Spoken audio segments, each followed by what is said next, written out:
So what's up guys, so for today's video mag-cut out letters ta. Atong i-cut out nga letters is happy birthday Carlin Jace.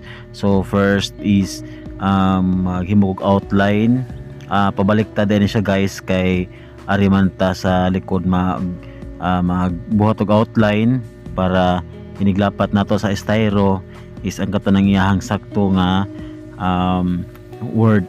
So bali ato sang ibaliktad para inig-cut nato, dili na ta mag outline pa sa atubangan kay kung mag outline man sa atubangan guys is may tendency nga hugaw sa kitaon kay naaman toy mga agi sa ballpen.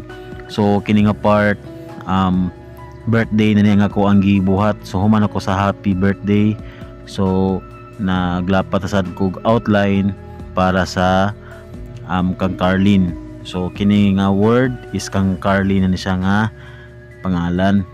Okay, so duha ni siya kapad ang ako ang gialat, and sa kang J's is one bond paper lang. So ballpen lang akong gigamit ani guys para visible siya ini-cutting nako. So right after sa outline guys, pa-music sa tapan change sa tong mood para ganahan ta nga magtrabaho. So after ana kung na siyang cutting mano-mano no. So ang font ani is calligraphy, so nindot sa kitaon pero kuti lang siya kay daghan kay sa mga ikog-ikog. So bisan na ginana guys, at least nindot mapunta kung nindot mo kitaon kung inani nga font, dili siya basic lang, madili siya simple, medyo kuti pero nindot kay sa kitaon gyud sa personal. Even gani diri sa video guys, so wala ko kay idea nga inani di sa kaninot kitaon. So cutting na sad ko ani sa word nga Carlin. Agatong word nga Jace ganina is ato na to siyang gipapilit sa tong styro, gamit lang tag Elmer's glue. So Elmer's glue baka naman, and after ana ako lang siyang ipasit pila ka minutes para mupilit gid siya. And this time medyo nalangan ko ani guys kay nako gikuha nga gamit nga to sa pikas payag. So balik na sad ko ani guys, so continue ko og pag cutting. So gamit lang ko gani gamay nga gunting para dali ra kay sa paliko-liko. So lisod man na siya ipapilit guys kung whole word kay calligraphy lagi siya, may tendency nga dili sa matarog papilit. So ako sang gi-divide or ako sang gi-buwag-buwag una, and ako na sang gi-flatten gamit ang gunting.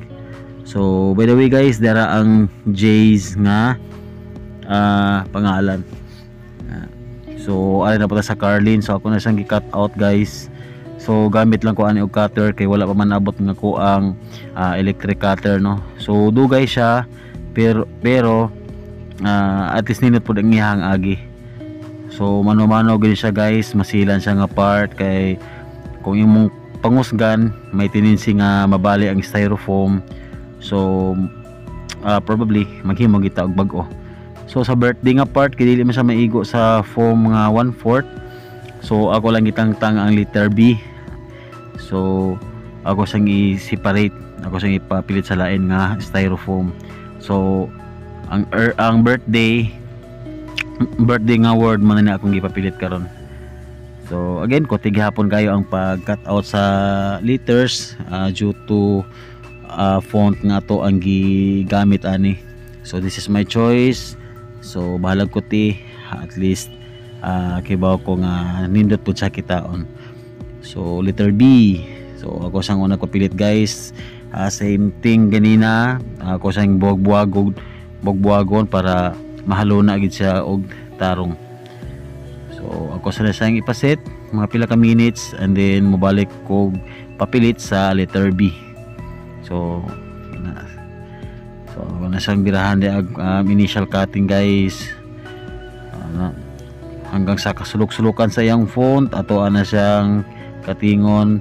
And alalay lang gid ko ani kay grabe kayo guys kung dili nato gid sa alalayan, may tendency gid sa nga mabali ang foam. So alalay lang gyud, and nindot ani guys pag ang cutter ani is hait. So sa ako ang side kining akong gigamit karon nga cutter nakatulong na siya ka client, so medyo habol-habol na siya. So letter B na tani guys. So kita ang phone sa letter B. So samtang ako pang gipaset, ari na po ko sa word nga happy. So akong giuna ang letter H nga word guys, pag cutting para makapilit sa uguna. So the rest ako na siyang isunod karon og cutting para makasugod na taog ka na ang cutting sa styro. So kanang letter B guys og ang H nakaset na siya, so good na siya para cutting niya. At least pilit na kayo siya. So muna siya guys, konting patience lang gyud. Kay ako ang time nga na allowance ani is 1 hour na lang kay magsugod na ang party. So word nga happy na nang ako ang gipapilit diya guys, right after ana cutting na dayon ko. Okay, so start ko sa letter B. Cut sa letter B. Dali ra siya guys kay round ra man gud siya. Tapos sa word nga happy. Yan. So first birthday din ni guys sa mo ang customer si Carlin Jace. So ako wala ni siyang gi-pledge nga ako ang mo provide sa letter cut para nindot ang atong output sa tuang backdrop. Okay, so ang cost lang ani guys, ang materials ani is nara sa 200 plus, tapos service charge mga 250. So okay na, so mo na siya guys ang labas. Happy birthday